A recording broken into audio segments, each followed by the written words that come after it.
সংগ্রামী বন্ধুগণ, আপনারা জানেন এক দফা দাবিতে আমরা অসহযোগ আন্দোলনের ডাক দিয়েছি।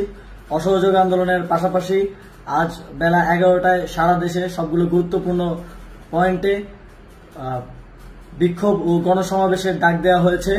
বিক্ষোভ ও গণসমাবেশের কেন্দ্রীয় যে কর্মসূচি সেটি ঢাকার শাহবাগে অনুষ্ঠিত হবে।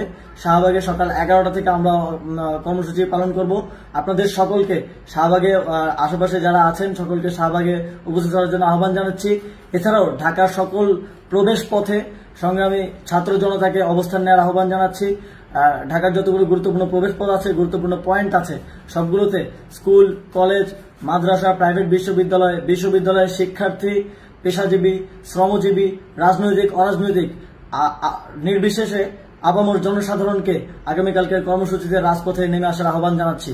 আগামীকাল আমাদের জন্য একটি ডিসাইসিভ কর্মসূচি।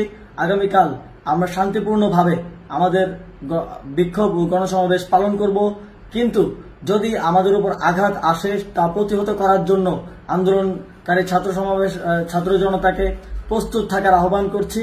আপনারা সবাই পতাকা নিয়ে আসবেন, বাঁশের লাঠি নিয়ে আসবেন। আমাদের নিরাপত্তার দায়িত্ব আমাদেরকেই নিতে হবে। কোনো সন্ত্রাসী সংগঠনের সন্ত্রাসীরা যাতে আমাদের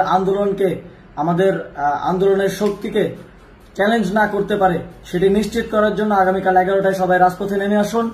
ঢাকার সবগুলো গুরুত্বপূর্ণ পয়েন্ট সহ সারা দেশের সব জায়গায় বিক্ষোভ ও গণসমাবেশ পালন করুন। ধন্যবাদ সকলকে।